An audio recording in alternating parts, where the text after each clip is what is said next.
நம்ம விருந்தினர் பக்கத்தோட கெஸ்ட் யார் அப்படின்றத சொல்லிடலாமா பவி? கண்டிப்பா. தமிழ் சினிமாவில் கலை இயக்குனராய் தடம் பதித்திருக்கும் கலை இயக்குனர் ஜெயரகு அவர்களே இன்றைய நம் விருந்தினர்.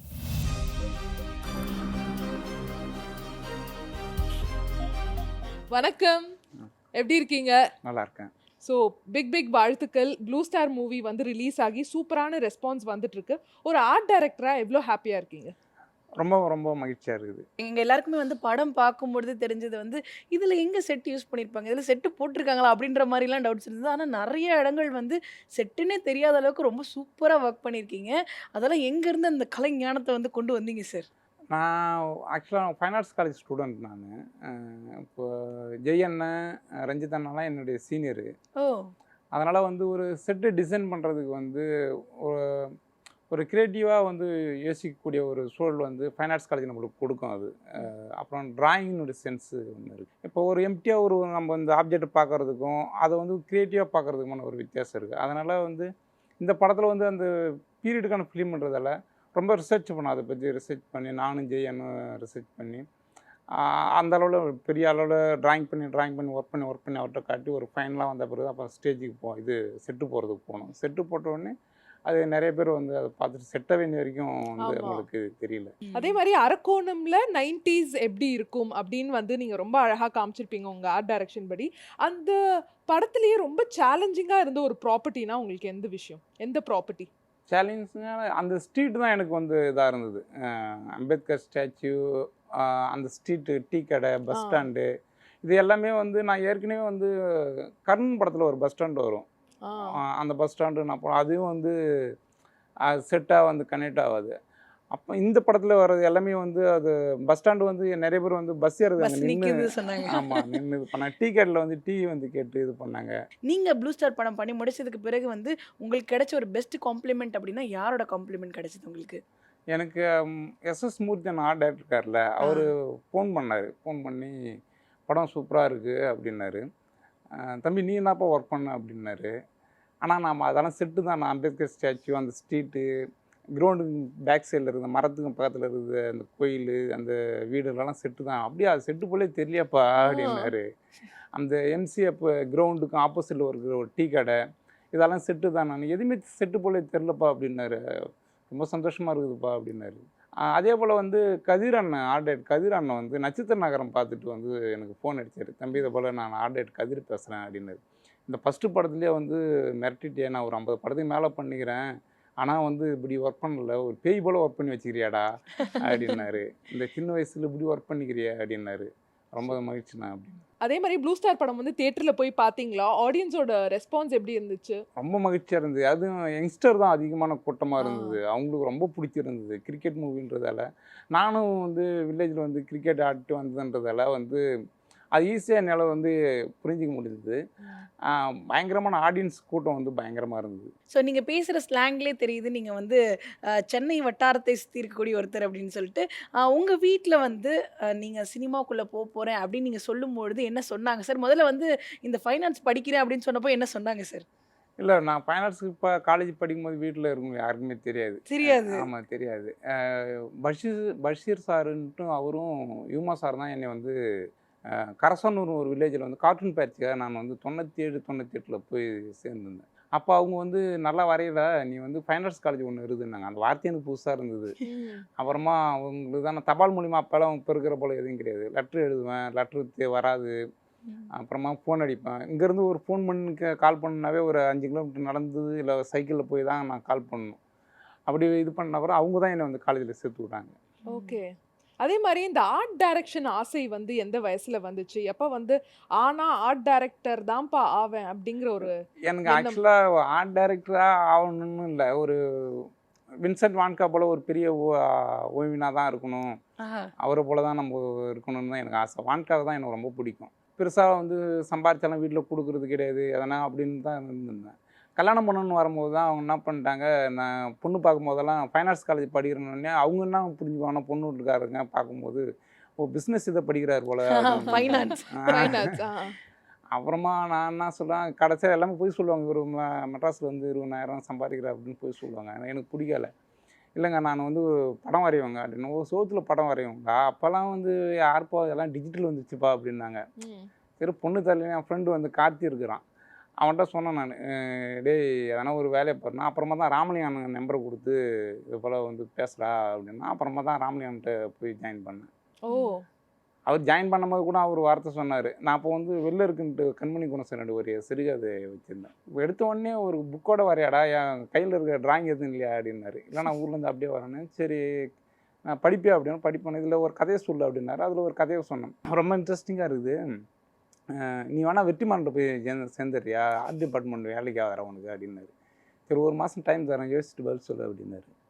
அப்புறமா நான் ஒரு 3 நாள் இல்லை நான் ஆடிஷன் தான் நான் அப்படின்ட்டு.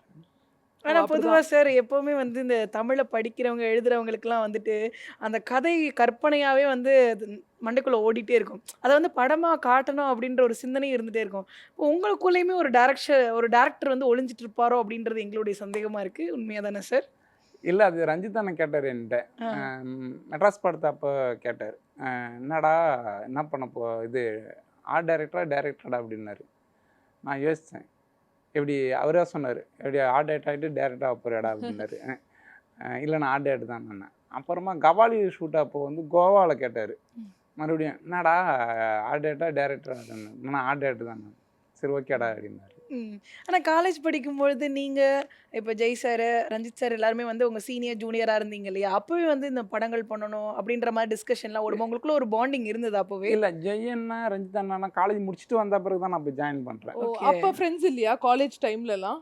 இல்லை ஆ. எனக்கு சினிமா மூலியமாக தான் அண்ணனே தெரியும். ஓ! அட்டகத்திக்கு பிறகு தான் வந்து அண்ணனே தெரியும். அதே ஓகே. மாதிரி ஒரு ஆர்ட் டைரக்டரா நீங்க நெறைய பேர்ட்ட வந்து போய் அப்ரோச் பண்ணியிருப்பீங்கல்ல. நெறைய டாப் ஆர்ட் டைரக்டர்ஸ்ட்டலாம். யார்ட்டலாம் நீங்க வந்து அசிஸ்டன்ட்டா வொர்க் பண்ணீங்க? நான் ஒருத்தர்கிட்ட மட்டும் தான் ஒர்க் பண்ணேன். ராமலிங்க அண்ணன்ட்ட மட்டும் தான் ஒர்க் பண்ணேன். அவர் ஓ! ஃபஸ்ட்டு மெட்ராஸ் படத்துலேருந்து லாஸ்ட்டாக கர்ணன் வரைக்குமே வந்து அவர்கிட்ட தான் நான் ஒர்க் பண்ணேன். மற்ற யார்கிட்டையுமே நான் போய் ஒர்க் பண்ணவே இல்லை. அசிஸ்டன்ட் ஆர்ட் டைரக்டர்லேருந்து ஆர்ட் டைரக்டரா அந்த சான்ஸ் எப்படி கிடைச்சது? எனக்கு இந்த சான்ஸ் வந்து ரஞ்சித் அண்ணா தான் எனக்கு கொடுத்தாரு. ம். நான் ஊரில் இருந்தேன். ஃபோன் வந்தது, மேனேஜர் ரஞ்சித் அண்ணா ஆஃபீஸ்லேருந்து ஃபோன் வந்தது. இது போல் ரஞ்சித் அண்ணா உன்னை கூப்பிட்றாரு அப்படின்னு.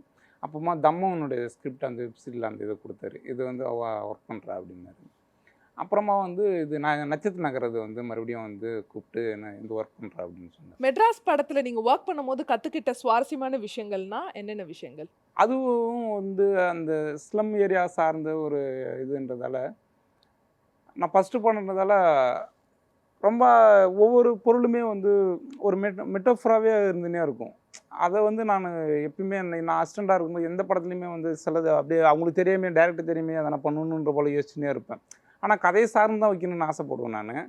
அது சில நேரத்தில் சில டேரக்டர்லாம் பார்த்துட்டு ரொம்ப சூப்பராக இருக்குது அப்படின்னாங்க. இப்போ கேப்டன் மில்லரில் போயிட்டு அண்ணனுக்கு உடம்பு சரியில்லை வந்து ஒர்க் பண்ணி கொடுடா அப்படின்னு கூப்பிடும்போது கூட அவன் போயிட்டு ஒரு அந்த ஃபைட்டு கிளைமேக்ஸில் ஒரு கண்டெய்னர் வரும், லாரி இன்டீரியர் ஒன்று வரும். அதை ம். வந்து டிசைனாக ஒரு டேரக்டர் வந்து பார்த்துட்டு சூப்பராக இருக்குங்க தொடர் அப்படின்னாரு. ஸோ அதே மாதிரி வந்துட்டு முதல் படத்துல நீங்க தான்ப்பா வந்துட்டு ஆர்ட் டைரக்டர் அப்படின்னு சொன்னதுக்கு பிறகு வந்து உங்களோட ஒர்க்குக்காக நீங்க என்னென்ன ஹோம் ஒர்க்லாம் பண்ணீங்க? பெஸ்ட்டா பண்ணணும் அப்படின்றதுக்காக? நான் வந்து கொஞ்சமாக இலக்கியம் சார்ந்து வாசிக்கிறதால இப்போ ஒரு ஓவியமும் இலக்கியமும் ஒன்றோட ஒன்று பின்னி பிணைந்தால் தான் வந்து அது வந்து ஒரு இன்னொரு இடத்த நகருது அப்படின்ட்டு எங்கள் சார் அடிக்கடி சொல்லி இருப்பேன். அதனால் நம்ம கொஞ்சம் கவிதை, நாவல், சிறுகதை இப்படி வாசிக்கிறதால நம்மளுக்கு டிராயிங் சென்ஸ் இருக்கிறதாலையும் அதை வந்து க்ரியேட்டிவாக நான் வந்து எது மிங்கிள் பண்ணிக்குவேன்.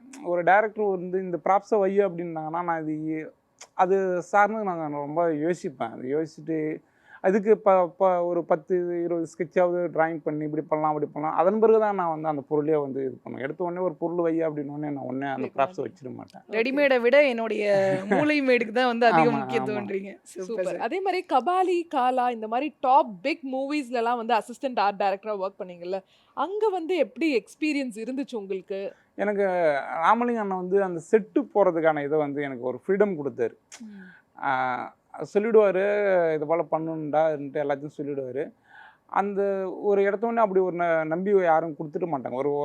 அவங்க மேலே நம்பிக்கை, இவன் நல்லா ஒர்க் பண்ணுறான்னு ஒரு முடிவுக்கு வந்தால் பிறகு தான் வந்து அந்த ஒரு அவ்வளோ பெரிய செட்டு வந்து நம்மள்ட்ட நீ இது பண்ணு, பார்த்துக்க எதுவுமே மேற்பார்வை வந்து பார்த்துக்க அப்படின்னு கொடுப்பாங்க. அப்போ நான் வந்து அங்கே இருக்கிற டெக்னீஷியன்ட்ட அது சில கேட்பேன். அப்புறம் பெயிண்டரெல்லாம் எனக்கும் பெயிண்டருக்கும் பயங்கரமாக சண்டையாக நடக்கும். நம்ம ஒன்று சொல்லுவோம், ரொம்ப ஏஜிங் பண்ணால் அவங்க அதை போல் பண்ண மாட்டாங்க. நம்ம ஒரு கலர் கொடுப்போம், இல்லை சார் அந்த கலர் தான், இது காஞ்சா 5 நிமிஷம் சரியாயிடும் சார் அப்படின்வாங்க. காஞ்சா நம்ம நினச்ச கலர் வேறு, அந்த நினச்ச கலராக இருக்கும்.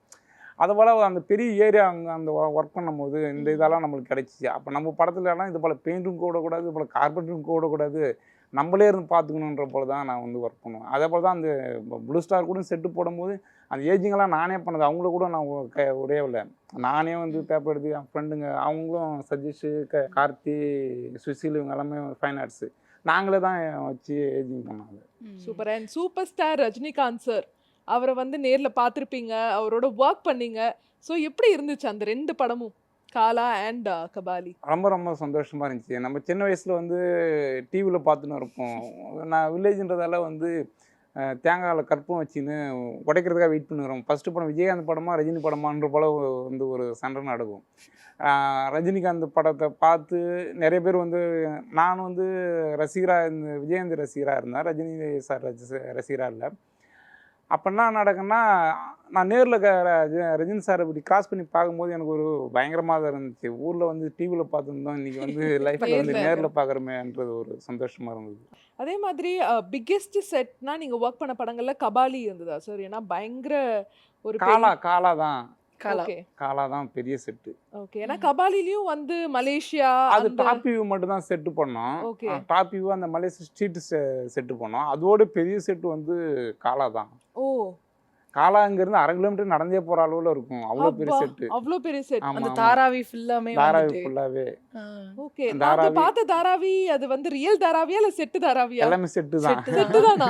ஆனா கொஞ்சம் கூட அந்த செட்டுன்ற மாதிரி தெரியல. அந்த பிளாக் பேக்ரவுண்ட்ல எங்க பார்த்தாலும் அந்த காலா அப்படின்றதுக்கு ஏத்த மாதிரி ரொம்ப அழகா கொடுத்திருந்தீங்களே. ஆமாம், அது அங்க போயிட்டு 1 மாசம் நானும் ஆடாட்டும் போய் தங்கியிருந்தோம். தாராவில போய் தங்கியிருந்தோம். தங்கி ஒவ்வொரு ஸ்ட்ரீட்டாவே ஃபோட்டோ எடுத்து அது எல்லாமே ஃபைல் பண்ணி ஒவ்வொரு ஸ்ட்ரீட்டுக்குமான கரெக்டாக பின் பண்ணிவிடுவோம், இந்த ஸ்ட்ரீட்டு அப்படின்ட்டு. அப்புறமா ஒர்க் பண்ணாது. சார், அது மாதிரி நீங்கள் பண்ண படங்கள்ல இந்த ஒரு படம் என்னை பயங்கரமாக வேலை வாங்குச்சு அப்படின்னு நீங்கள் ஃபீல் பண்ணுற ஒரு படம் அப்படின்னா என்ன படம் சொல்லுவீங்க சார்? நான் ஃபீல் பண்ணுற படம்னா எனக்கு நான் ஓன் பண்ண படம் நட்சத்திர நகரது ரொம்ப பயங்கரமான ரொம்ப இதாக ரஞ்சித் ஒர்க் பண்ணது ரொம்ப சந்தோஷமாக இருந்தது. ஏன்னா இந்தியன் சினிமாவில் டாப் 10 இயக்குனரில் அவர் ஒருத்தராக இருக்கிறாரு. அவர்கிட்ட அவர் பார்க்குறதே பெருசாக இருக்கிற போது அவர் கூட ஒர்க் பண்ணுறதுன்றது பெரியதாக இருந்து ஃபோன் வந்தோடனே எனக்கு ஒன்றுமே புரியல. இது போல் அவர் ஒவ்வொரு விஷயமே நம்ம லேர்ன் பண்ணுற போல் சொல்லி கொடுத்துட்டே இருப்பார். நானும் அவரும் ஃபைன் ஆர்ட்ஸ் காலேஜ்ன்றதால ஈஸியாக ஒவ்வொரு விஷயமே புரிஞ்சிக்க முடியும். பட்டுன்னு வச்சிட மாட்டோம் ஒரு ப்ராப்ஸ். அது கொஞ்சமாக யோசிச்சு தான் நான் ஒரு இதை இது பண்ணியிருப்பேன். அது அந்த அந்த கதைக்கு அது ரொம்ப நேர்த்தியாக இருக்கணும். அதே போல் அதோட மிங்கிளாகி தான் இருக்கணுன்ற போல தான் இது பண்ணுவேன். எனக்கு நட்சத்திர நகரம் தான் ரொம்ப இதாக இருந்தது. ரொம்ப டஃப்பாகவும் ரொம்ப இதாகவும் இருந்தது நட்சத்திர நகரம் தான். நட்சத்திரம் நகர்கிறதில் படத்துல என்னென்ன மாதிரியான சீன்ஸ்லாம் ரொம்ப சேலஞ்சிங்காக அந்த ஆர்ட் ஒர்க்ல இருந்தது? கிளைமேக்ஸ் சீனா இல்லை இன்டர்வெல் சீனா? அந்த மாதிரி அதில் அந்த தேட்டர் பார்ப்பீங்கல்ல, தேட்டர் பிளே நடக்கும். அந்த இடம் தேட்டராக தான் இருந்தது. அந்த வால்லலாம் அப்படியே இருந்தது. அந்த வால் ஃபுல்லாகவே நம்ம ட்ரெடிஷ்னல் பெயிண்ட் அஜந்தானுடைய பெயிண்டிங் தான் அதில் வரைஞ்சிருப்போம். அந்த ஓப்பன் பண்ணோடனே புத்தர் அந்த டிராயிங், பின்னாடி பேசுகிற அந்த பேக்ரவுண்டு எல்லாம் அதனுடைய கிளிம்டனுடைய பெயிண்ட் இருக்கும். எல்லாம் அந்த பெஞ்சில் உட்காந்து பேசுறது, அது ஃபுல்லாகவே அந்த வாலில் இருக்கிறது எல்லாமே. சரி, பொதுவாக ஆர்ட் டைரக்டர்கிட்ட இந்த ப்ராப்பர்ட்டிஸ் வேணும் அப்படின்ற மாதிரி டேரக்டர் சொல்லுவாங்களா, இல்லை மொத்த ஸ்கிரிப்டையும் கொடுத்து இந்த ஸ்கிரிப்டை படிச்சுக்கோங்க, இதில் என்னென்ன தேவைப்படுன்றதை நீங்கள் முடிவு பண்ணிக்கோங்க அப்படின்ற மாதிரி கொடுத்துருவாங்களா சார்? இல்லை, சீன் ப்ராப்ஸாக டேரக்டர் சொல்லிடுவாங்க. அந்த போல் ஹீரோவுக்கு இப்படி சீன் இருக்குது, அவங்களுடைய மாடல் இப்படி தான், அதனால அது சீன் ப்ராப்ஸ்ன்னு தனியாக பிரிச்சுருவாங்க, செட்டு ப்ராப்ஸ்ன்னு தனியாக பிரிச்சுருவாங்க, அட்மாஸ்பியர்னு தனியாக பிரிச்சுருவாங்க. இப்போ அட்மாஸ்பியர் ப்ராப்ஸு நம்ம க்ரியேட்டிவாக நம்ம என்னவெல்லாம் பண்ணிக்கலாம். இந்த ஒரு சீன் நடக்குது, தெருவில் போகிறாங்க அப்படின்னா அதுக்கு அவங்களுக்கு என்ன பின்னாடி பேக்ட்ராப் என்ன கொடுக்கலாம் அப்படின்றது நம்மளுடைய இது. இப்போ சீன் ப்ராப்ஸு இந்த ரூமை டிசைன் பண்ணணுமோ அந்த ரூம் ஃபுல்லாகவே டிசைன் பண்ணுறது ஒரு ஆர்ட் டைரக்டர் கையில் தான் இருக்குது. அதுக்கு நம்ம தான் ஹெல்ப் பண்ணி நம்மளுடைய க்ரியேட்டிவாக தான் அந்த வாலை டிசைன் பண்ணுறது போகிறது எல்லாமே நம்ம ஒரு ஆர்ட் டைரக்டர் கையில் தான் இருக்குது. கரெக்ட். அதே மாதிரி கர்ணன் படத்தில் நடந்த சுவாரஸ்யமான அனுபவங்கள்லாம் எங்களோட ஷேர் பண்ணுங்க சார். கர்ணனில் மலை செட்டு போடும்போது அண்ணா வைஜாக்கில் இருந்தார், அதை டிராயிங் பண்ணி கொடுத்துட்டாரு. நான் இன்னொரு இடத்துல கார்பெண்டர் அங்கே ஒர்க் போயிட்டு இருக்குது, நான் இன்னொரு இடத்துக்கு போயிட்டு ஒரு எஸ்பி ஆஃபீஸ் லொக்கேஷன் பார்க்குறதுக்கு போயிட்டேன். போயிட்டு ஒரு 1.5 hour கழிச்சு வரேன் நான். அதுக்குள்ளே வந்து வேலை போயிட்டுருக்கு. வேலை பார்த்தா சவுக்கு வந்து ஒரு 15-20 அடியில் அடித்து வச்சுட்டாங்க. அந்த டாப்பு இப்படி அடித்து வச்சுட்டு, ஐயோ இது இப்படி கிடையாதுண்ணா அப்படின்ட்டு மேஸ்திரிட்ட சொன்னேன். இல்லை நான் ஏகப்பட்ட செட்டு போட்டுறேன், நீ என்னப்பா வந்து நீ சொல்கிற அப்படின்னாரு. இல்லை இது கிடையவே கிடையாது, இதை கட் பண்ணுங்க, எல்லாத்தையும் கட் பண்ணுங்கன்னா, என்னப்பா சர்வசாதாரணமாக இதை சொல்கிறா கட் பண்ணுன்னு, இது கிடையாது, ஒரு அண்ணன் வந்தால் திட்டுவார் என்ன, இது ஃபஸ்ட்டு எடுத்துருங்க அப்படின்னு. இல்லைப்பா அதெல்லாம் கேட்க முடியாது, இப்போ இல்லைனா நான் கிளம்புறேன்பான்ட்டு அவங்க டீம் ஒரு 40 கார்பெண்டர் இட்டுன்னு கிளம்புறாரு. ஐயோ என்னடா நான் தப்பாக தானே விட்டோமோ அப்படின்னு வார்த்தை விட்டோமோ அப்படின்ட்டு. ஆமாம், நான் ராமலிங்கன் கால் பண்ணி அண்ணா இது போல் சொன்னோன்னு, சரி அவர்கிட்ட குறா அப்படின்னாரு. கொடுத்து பேசணும். அப்புறம் பேசிட்டு அப்புறம் அவர் சரி அவன் சொல்கிறத கேளுங்க அப்படின்னு சொல்லிக்கிறாரு. அதன் பிறகு மறுபடியும் அந்த ஃபுல்லாகவே கட் பண்ணிட்டு தான் அந்த மலை செட்டப்பு, அந்த அவர் தனுஷ் சார் வந்து மீன் வெட்டுற அந்த சீன் இருக்குல்ல, அது வந்து நீங்கள் பார்க்குறது வந்து அது மலை கிடையாது, அது செட்டு. அது சார் அது ஒரே அது செட்டு, அது பார்க்குறது மலை கிடையாது, அது செட்டு ஃபுல்லாக. சின்ன டைமில் வந்துட்டு குறுகிய காலகட்டத்தில் ஒரு செட்டை வந்து நீங்கள் வந்து பண்ணி கொடுக்கணும் அப்படின்ற மாதிரி உங்களை ஃபோர்ஸ் பண்ணாங்கன்னா நீங்கள் என்ன பண்ணுவீங்க சார்? எந்த மாதிரி ஒர்க் பண்ணி கொடுப்பீங்க உங்களுக்கு? ஒர்க் பண்ணி ராப்பால் கண்மிச்சு ஒர்க் பண்ணி கொடுக்க வேண்டியதான். அது வந்து கொடுத்துருவீங்க. ஆமாம், நிறைய டைரக்டருக்கு வந்து அந்த நான் அசிஸ்டண்டாக இருக்கும்போது அதை நான் நிறைய உணர்ந்து இருக்கிறேன். அதை புகழ்படத்தை அப்போ வந்து ஒரு வால் ஒன்று இடிக்கிற சீன் ஒன்று இருக்கும். அதெல்லாம் வந்து உடனே வந்து கேட்டது தான். அது அப்புறமா பட்டுனா அது ரெடி பண்ணோம். புகழ்படம் வந்து ராமலிங்கம் நான் ஆடிட்டு அதை நான் அசிஸ்டண்டாக இருக்கும்போது அது ஒரு டேரக்டர் என்ன கேட்குறாங்களோ அது நம்ம கொடுக்குறதா நம்மளுடைய ஒரு டெக்னீஷியனான ஒரு இதாக இருக்குது. சரி, பட்ஜெட் வந்து நீங்கள் எப்படி கோட் பண்ணுவீங்க? ரொம்ப ஜாஸ்தியான பட்ஜெட் கோட் பண்ணுவீங்களா, இல்லை எனக்கு பட்ஜெட்லாம் வேணாம்ப்பா கம்மியாகவே நான் பண்ணி கொடுக்குறேன் அப்படிங்கிற இல்லை? நான் அதனால தான் கம்மியாக தான் பண்ணி கொடுப்பேன் நான். அப்படியா? ஆமாம். இப்போ ப்ளூ ஸ்டார் படத்துக்கு வந்து பட்ஜெட்டாக கொடுக்கும்போது 20 லட்சம் வந்து செட்டுக்கு வந்து பேசுனது. ஆனால் 12 லட்சத்துலேயே அந்த இதை வந்து நான் முடிச்சிட்டேன். அது என்ன சொல்கிறீங்க? 20 லட்சம் மீதியா? அதனால் வந்து அது நான் கரெக்டாக வந்து நீளம்ன்றது வந்து அது என்னுடைய கம்பெனி போலேயே நான் இது பண்ணுவேன். ரஞ்சித் அண்ணன் அண்ணன் அது என் வீட்டு காசுன்ற போலேயே நான் எனக்கு தோணும். அது அண்ணன் நம்ம வீட்டு பணத்தை நம்ம எதுக்கு அனாவசியமாக செலவு பண்ணுவோம். அதனால் அப்படி தான் நான் வந்து ஒர்க் பண்ணுவேன். ஆனால் பொதுவாக வந்துட்டு நிறைய ஆர்ட் டைரக்டர்ஸ் வந்து டேரக்டர்ஸ்க்கும் இல்லை ப்ரொடியூசர்ஸ்க்கும் வந்து நிறைய கிளாஷஸ் வந்துட்டே இருக்கும். இன்னும் பட்ஜெட் பெருசாகிட்டே போகுது அந்த மாதிரிலாம் கேட்பாங்க இல்லையா? அந்த மாதிரிலாம் நீங்கள் வந்து ஒரு நாள் கூட வந்து போட்ட பட்ஜெட் தாண்டிலாம் ஒர்க் பண்ணதே இல்லையா? அப்படி தாண்டி எதுவுமே ஒர்க் பண்ணது எந்த ப்ராஜெக்ட்? ஆமாம். இன்னொரு விஷயம், நிறைய ப்ராப்ஸுக்கு கடைக்கெல்லாம் வந்து ஆர்ட் டைரக்டர் பெரும்பாலும் போக மாட்டாங்க. அசிஸ்டண்ட்டு தான் போவாங்கள்ல, அசோசியேட்டு போவாங்க. நான் பெரும்பாலும் நானே போய் மார்க் பண்ணுவேன். நானே அமௌண்ட்டு பேசிவிட்டு அவங்க வந்து ஒரு 1 லட்சம் சொல்கிறாங்கன்னா, இல்லை சார் நான் பட்ஜெட் படம் இது நான் பண்ணுறேன் எனக்காக பண்ணேன். ஏன்னா அசிஸ்டண்ட்டாக இருக்க காலத்துலேருந்து அந்த கடைக்கு போய் எனக்கு அவ்வளோ பழக்கம் இருக்குது. அதனால் நான் படம் பண்ணுறேன் எனக்கு பண்ணி கொடுங்க அப்படின்னா, சரி அவங்க வந்து சரி பாதி 50,000 அதை போல் இது பண்ணுறாங்க. அது வந்து மேனேஜருக்கு சில நேரத்தில் வெறுப்பாயிடுவாங்க. அண்ட் ரஞ்சித் அவர்கள் வந்து உங்களோட ப்ளூ ஸ்டார் படத்தோட ஆர்ட் ஒர்க் பார்த்து என்ன சொன்னார்? செம்ம சூப்பராக ஒர்க் பண்ணிக்கிறடா அப்படின்னாரு. அவருக்கு ரொம்ப பிடிச்சிச்சுன்னா ரொம்ப பயங்கரமாக கொண்டாடுவார். எல்லாருமே வந்து இப்போ செம்ம சூப்பராக ஒர்க் பண்ணி அவர்கிட்ட ஒரு நீட்டாக கொடுத்துட்டுனா எல்லாரும் பயங்கரமாக வந்து இது பண்ணுவார். ஆனால் எதுவுமே உங்களுக்கு வந்து கரெக்ஷன் சொன்னதே இல்லையா இது வரைக்கும்? சொல்லிக்கிறாரு. இது வந்து நட்சத்திர நகரத்தில் வந்து ஃபஸ்ட்டு நாள் அந்த கிளம்ப்ட் பெயிண்டோட ஓப்பன் ஆகும்ல அந்த வீடு, அது வீடு பண்ணோடனே உள்ளே அந்த பெட்ரூம் அந்த இது பண்ணிவிட்டு வெளியில் வந்து சீன் இருக்குது. சீன் வந்து டீ குடிக்கிற அந்த சீனு, அந்த பின்னாடி நான் வந்து அந்த வால் ஃபுல்லாகவே டிசைன் பண்ணிட்டோடனே அது ஷூட் பண்ணவே இல்லை அவர். பயங்கரமாக எனக்கு வந்து ஃபஸ்ட்டு நாள் இது வந்து நம்ம ஃபஸ்ட்டு படம் ஒர்க் பண்ணிகிட்டே இருக்கிறேன். ஒர்க் பண்ணியிருந்தேன்னா அது ஷூட் பண்ணவே இல்லை. எனக்கு மனசு சங்கடமாகிடுச்சு. அவ்வளோ அளவில் வந்து ஒர்க் பண்ணுறேன். அப்புறமா ஷூட்டு பேக்கப் பண்ணிட்டோடனே நான் கேட்டேன், ஏன்னா அதை வந்து ஷூட் பண்ணல அப்படின்னு. டேய் அது கம்போசிங்காக ரொம்ப தப்பாக இருக்குதுடா, அது அப்படி பண்ணக்கூடாது, நிறைய ரெஃபரன்ஸ் தர்றாருன்னாரு. அதன் பிறகு தான் எனக்கு அது வந்து இதாச்சு. அந்த காம்போசிஷனாக வந்து ரொம்ப கரெக்டாக பண்ணணுன்றது வந்து அதன் பிறகு இன்னொரு வீடு வந்து ஒர்க் பண்ணோம் நாங்கள் நட்சத்திர நகரில். அப்போ பார்த்துட்டு வந்து செம்ம சூப்பராக இருக்குதுடா, ஓகேடா அப்படின்னாரு.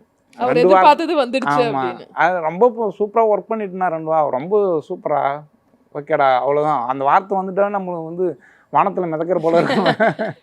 கரெக்டா பண்ணிட்டோம்ப்பா அந்த ஆமா, மாதிரி. ஆமா. சூப்பர். அது மாதிரி ஏதாவது படத்துக்கு நீங்க ஒர்க் பண்ணும்போது வந்து உங்களுக்கும் டைரக்டருக்கும் ஒரு கிளாஷ்லாம் வந்து வாக்குவாதங்கள் என்னங்க அதெல்லாம் அப்படின்ற மாதிரிலாம் இருக்கா? அப்படியெல்லாம் எதுவும் எதுவும் நடந்தது நடந்ததில்ல. கிடையாது. அவங்க சொல்றத அப்படியே நம்ம கேட்டுப்பீங்க. ஆமாம் ஆமாம். Okay sir. ஒரு படத்துக்கு யூஸ் பண்ண ஒரு ப்ராப்பர்ட்டி வந்து அடுத்த படத்துக்கு நீங்க வந்து யூஸ் பண்ணியிருக்கீங்களா?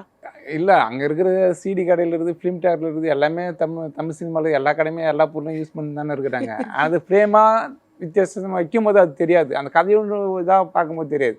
ஒரே ரேக்கு தான் அந்த படத்துலையும் யூஸ் பண்ணியிருப்பாங்க. ஆமா. நான் மார்க் பண்ணிக்கிறத வந்து இன்னொரு ஆர்ட் மார்க் பண்ணியிருப்பாரு. இல்லை இது நல்லா இருக்குது அப்படின்ற போல இருக்கும். அது இன்னொரு படத்துக்கு போயிருக்கும். அதுக்கு அடுத்தது சரி நம்மளுக்கு கேப் இருந்தால் நம்ம மறுபடியும் அதை எடுத்து வந்தோம். இது இப்படி தான் போயிட்டுருக்கும். ஆனால் அந்த ப்ராப்ஸாக அந்த கதையாக நம்ம பார்க்கும்போது அது தெரியாது. அது அதே மாதிரி உங்களுக்கு ஒரு ஆர்ட் டைரக்டரா என்ன மாதிரி ஜான்ராஸ் ஆஃப் மூவிஸ்லாம் ஒர்க் பண்ணணும்னு ஆசை? எனக்கு பீரியட் ஃபிலிம் பண்ணணுன்னு தான் எனக்கு ஆசை. super. அதுதான் எனக்கு பெருங்கனவாக இருக்குது. அதுக்குள்ளே தான் வந்து ஒரு ஆர்ட் டைரக்டராக வந்து நிறைய சேலஞ்சு வந்து அதில் தான் இருக்குது. பீரியட் ஃபிலிமில் தான் இருக்குது. ஒரு கான்டெம்பரரினா இப்போ இருக்கிற வந்து கதைக்குள்ளே நம்ம ஒர்க் பண்ணோம்னா இப்போ எல்லாமே பொருளெல்லாம் கிடைக்குது, ஈஸியாக கிடைச்சிருது. அது வந்து ஒன்று வாங்குறதுக்கு நம்ம மெனக்கிறதுக்கான எந்த தேவையும் இருக்காது. ஆனால் பீரியட் ஃபிலிம் வந்து ஒரு 50 அந்த காலகட்டத்தை நம்ம பின்னோக்கி போகும்போது அங்கே இருக்கிற ஒவ்வொரு ப்ராப்ஸுமே வந்து இப்போ தேட வேண்டியதாக இருக்கும். அதனுடைய வீடு இருந்து எல்லாமே நான் தெருக்குலேருந்து எல்லாமே வந்து ஒரு 50 வருஷம் கழிச்சு நம்ம பின்னோக்கி பார்க்கும்போது எவ்வளோ இதாக இருக்கும். அது வந்து அவ்வளோ மெனக்கெடல் இருக்கும், அவ்வளோ ஒர்க் இருக்கும், ஹார்ட் ஒர்க் இருக்கும். ஆமா. அதை பண்ணணும்னு தான் எனக்கு ஆசை. ஓகே. உங்களுக்கு என்ன களத்துல ஒர்க் பண்றதுக்கு ரொம்ப பிடிக்கும்? பாடல்களுக்கு ஒர்க் பண்றதா? இல்ல வந்துட்டு ஒரு சீன்ஸ்க்கு ஒர்க் பண்றதா? எது பிடிக்கும் உங்களுக்கு? சீனுக்கு ஒர்க் பண்ணுறது தான் ரொம்ப பிடிக்கும். ஒரு இப்போ பேசுகிற ஒரு எமோஷனை வந்து ஒரு ப்ராப்ஸ் வந்து அதை கன்வே பண்ணும். அது நம்ம பின்னாடி இருக்கிற ஒரு பேக் ட்ராப் வந்து எங்கள் சந்தூர் சார் அடிக்கடி சொல்லுவார். ஒரு போர்ட்ரேட் வரையணும்னா போர்ட்ரேட் மட்டும் வரைகிறது மட்டுமே கிடையாது, அது பின்னாடி நீ கொடுக்குற ஷேடோ இருக்குல்ல அதுவும் சார்ந்த ஒரு போர்ட்ரேட்டு. ஒரு போர்ட்ரேட்டுக்கு நீ வரைகிறதுக்கு எவ்வளோ 3 மணி நேரம் டைம் எடுத்துக்கிறியோ அதே டைம் தான் பின்னாடி இருக்கிற அந்த ஷேடோக்கும் நீ கொடுக்கணுன்றது தான். அதே போல் தான் ஒரு சீனுன்னா இப்போ 2 பேரும் பேசுகிறாங்க, டிஸ்கஷன் நடக்குது, அது கிடையாது. அதுக்கு தாண்டி அந்த வாலில் வந்து நம்ம வைக்கிற அந்த ப்ராப்ஸில் ஒரு விஷயத்த வந்து டைலாக் இவங்க பேசுறது அதுக்குமான ஒரு விஷயத்த வந்து கன்வே ஆகும்.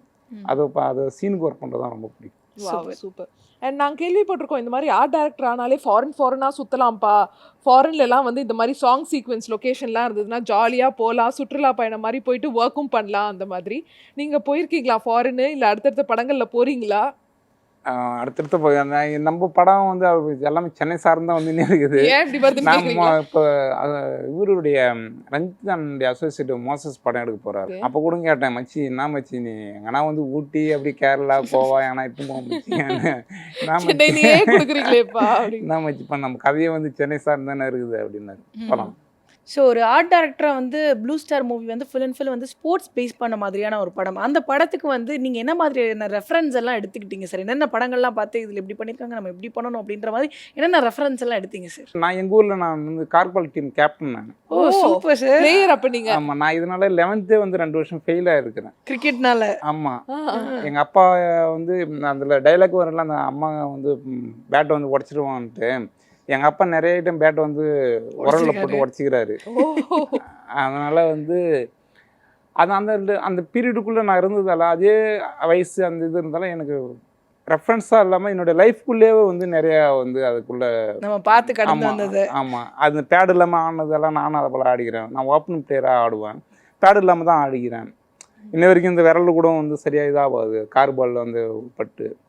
அதனால் இப்போ ரெஃபரன்ஸு மூவியாக எடுக்கிறத விட என் லைஃபுக்குள்ளே இருந்து அந்த என் லைஃபாக படம் இருக்கிறதால வந்து எனக்கு ரொம்ப ஈஸியாக இருந்தது அதுக்குள்ளே வந்து ட்ராவல் பண்ணுறது. கிரவுண்டு கூட பெரிய கிரவுண்டு கூட ஒரு ஃபார்மாக இருந்துச்சு, அதுதான் கிரவுண்டாக மாற்றி. ஆமாம், அது வந்து ஒரு விவசாயம் விவசாய நிலம் தான் அது. நீங்கள் பார்க்குறது போல் வந்து அது கிரவுண்டே கிடையாது. அது ஒரு விவசாயத்து நிலத்தை போயிட்டு நாங்கள் ஃபுல்லாக அது ரெடி பண்ணது. அது அங்கே இருக்கிற அந்த ஒரு பாலம் போல் உருண்டு இருக்குல்ல, அது கூட வந்து அங்கே இருந்தது கிடையாது எதுவுமே. அந்த கிரவுண்டில் நீங்கள் பார்க்குறது எதுவுமே வந்து நீங்கள் பார்க்குறது கிடையாது. அது எல்லாமே வந்து ஆர்ட் டைரக்ஷனாக வந்து ஒர்க் பண்ணது தான்.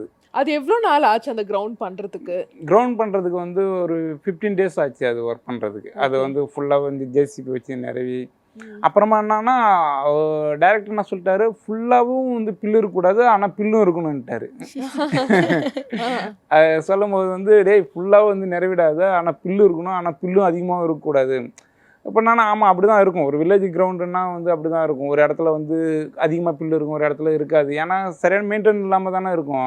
அப்படியான இதை வந்து உருவாக்கணுமா, அது நான் எங்கள் ஊரில் பார்த்த கிரவுண்டாகவே எனக்கு நினைவே இருந்துச்சு. அதனால் எனக்கு அதெல்லாம் ஒர்க் பண்ணுறது ரொம்ப ஈஸியாக இருந்தது. நீங்க கிரிக்கெட் பிளேயருங்கிறதுனால நாங்க இந்த கேள்வி கேட்குறோம். ஸோ அசோக் செல்வன், பிருத்வி, சாந்தனு 3 பேருமே இதுல கிரிக்கெட் பிளேயர்ஸா தான் வந்து நடிச்சிருக்காங்க. யாரோட கிரிக்கெட் விளையாடுறத பார்த்துட்டு வாவ் சூப்பரா ஆடுறாங்கப்பா கிரிக்கெட் அப்படின்னு நீங்க யோசிச்ச ஒரு நபர்னா எந்த ஆக்டர்? அசோக் செல்வனும் பிரித்தியும் வந்து ப்ரொஃபஷனலாக ஆடுற போலே இருக்கும். அசோக் செல்வன் ஷார்ட்டெல்லாம் வந்து ரொம்ப ப்ரொஃபஷனலாக ஒரு கிரிக்கெட் பிளேயர் வந்து ஒரு ஷேவாக் சச்சின் அடிக்கிற போல இருக்கும் அந்த ஷாட்டு. அது பிரித்தியுனுடைய இதுவும் வந்து ரொம்ப சூப்பராக இருக்கும். ரொம்ப ஒரு பக்காவான கிரிக்கெட் பிளேயர் போலே இருக்கும். அவங்க 2 பேருமே ஆடுறது ரொம்ப பிடிக்கும். அண்ட் இப்போ அப்கமிங் ப்ராஜெக்ட்ஸ் என்னென்ன போயிட்டு இருக்கு? இப்போ வந்து ரஞ்சிஸ் அவனுடைய அசோசியேட் மோசஸ் ஒர்க் பண்ணுறாரு. அது முழுக்க முழுக்க சென்னையில் சார்ந்த ஒரு கதை தான் அது. அந்த படம் தான் வந்து இப்போ ஸ்டார்ட் ஆக போகுது. ஸோ ரொம்ப அழகா ரொம்ப யதார்த்தமா நிறைய விஷயங்கள் உங்களோட ஜேர்னி பத்தி சொன்னீங்க. உங்களோட அப்கமிங் ப்ராஜெக்ட் எல்லாமே வந்து சூப்பர் ஹிட் ஆகணும்னு சொல்லிட்டு ஜெயா டிவி சார்பா வாழ்த்துறோம். தேங்க்யூ. நன்றி சார். நன்றி. ஓகே.